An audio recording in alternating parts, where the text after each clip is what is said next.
जल समाधि एक गंभीर और नाटकीय क्रिया है जिसमें व्यक्ति पानी में डुबकी लगाकर आत्मसमर्पण करता है। यह एक प्रकार की आत्महत्या है जिसमें आमतौर पर आंदोलनकारियों के द्वारा अपने उद्देश्य या मांगों को लेकर किया जाता है। जल समाधि का उद्देश्य मुख्य रूप से सरकार या समाज का ध्यान आकर्षित करना होता है और यह किसी अत्यंत दबाव या निराशा की स्थिति में अपनाया जाता है। जल समाधि का इतिहास भारतीय समाज में विशेष रूप से आंदोलन और संघर्षों से जुड़ा हुआ है। यह एक शक्तिशाली प्रतीक होता है जो आंदोलन के विषय को और अधिक उभारता है, जिससे समाज या सरकार को जागरूक किया जा सके।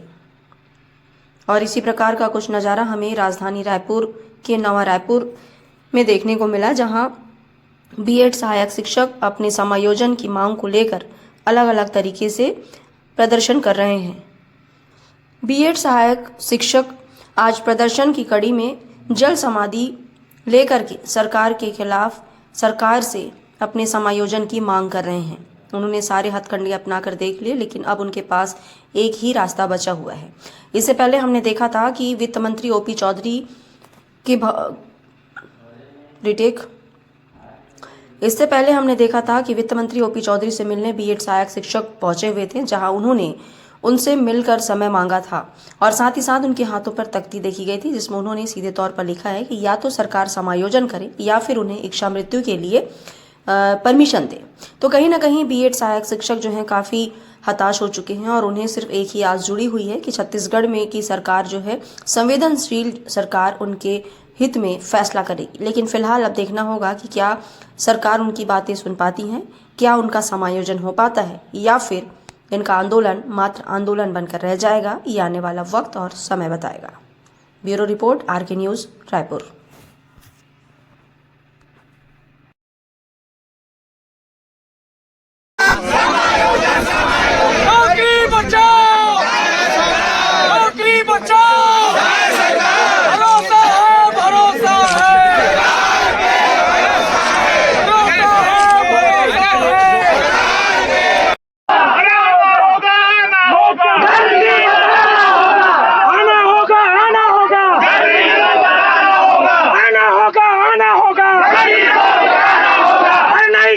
नहीं जाएंगे समायोजन लेकर आएंगे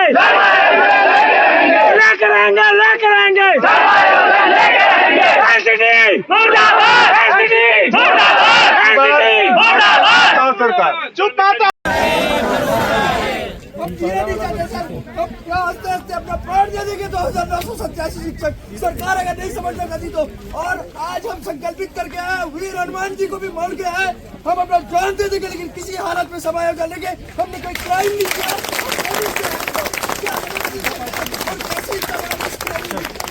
यहाँ पर किसी ने भी किसी मंत्री नेता के बच्चे यहाँ शिक्षक नहीं है, इसलिए हमसे मिलने नहीं आते। वहाँ एक बार भी पूछा नहीं, भूखे प्यासे बहने यहाँ पर बढ़ रही है, कोई बोलती मर जाऊंगी, क्या समझ गए सरकार ने, इसके पे कुछ नहीं बोल सकता है।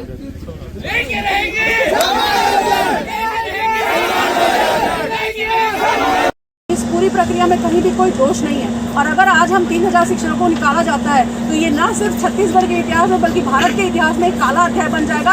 और अभी जो छत्तीसगढ़ शासन पर जो रूलिंग पार्टी है उसके लिए भी एक काला अध्याय होगा।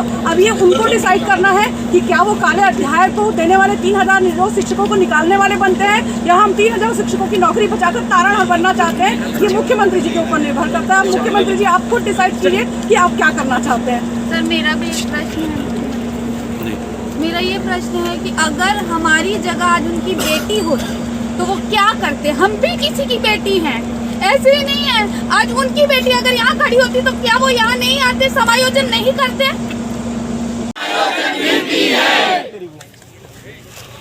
तीसरा भर्ती ले देख ज्वाइनिंग में वो ना भर्ती चाहिए ना कुछ चाहिए, हमको नौकरी चाहिए, वही वाला चाहिए। एज में छूट दे रहे हैं, रोजगार के बदले रोजगार चाहिए। हमारा विश्वास राजपत्र से उठ गया, हम कैसे पढ़बो? उठ गए राजपत्र से। राज्यपाल और राष्ट्रपति की सिग्नेचर पे भरोसा नहीं है हम लोगों को। अब नहीं है। जिसको न्यायालय 1 मिनट में खारिज कर रहा है, कैसे भरोसा करोगे किसी चीज पर? कैसे राजपत्र, कैसे संविधान? हथियार उठाने पे मजबूर कर रही है सरकार हमें। ऐसे में कभी भारत महान देश नहीं बन सकता। नियमावली बताई जा रही है कि ये नियम वो नियम।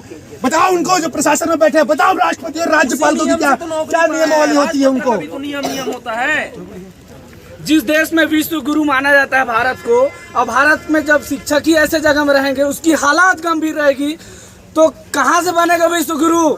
अगर ये गुरुओं की इज्जत नहीं, वहाँ कोई सरकार नहीं। जहाँ गुरुओं की इज्जत नहीं, वहाँ कोई सरकार नहीं। जहाँ गुरुओं की इज्जत नहीं, वहाँ कोई सरकार नहीं। जहाँ गुरुओं की इज्जत नहीं, वहाँ कोई सरकार नहीं। जहाँ शिक्षकों की इज्जत नहीं, वहाँ कोई सरकार नहीं। जहाँ गुरुओं की इज्जत नहीं, वहाँ कोई सरकार नहीं। करना होगा, करना होगा, समायोजन करना होगा, लेना होगा, लेना होगा, समायोजन लेना होगा। आप देख सकते हैं यहाँ पर 3000 बीएडधारी सहायक शिक्षक आज रोड पे आ गए हैं और आज जल समाधि लेने पे मजबूर हो गए हैं। सर आप बता सकते हैं क्यों आए हुए हैं? यहाँ पर हम सर जल सत्याग्रह करने आए हैं। यहाँ पर शासन से अपने मांग रखने आए हैं कि हम लोगों को बिना टर्मिनेट करते हुए हमें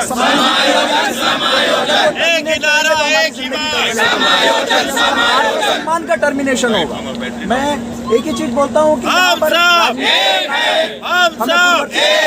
किया, मौजूदा सरकार ने भी भर्ती किया है। हमें जबरदस्ती टारगेट ना करे।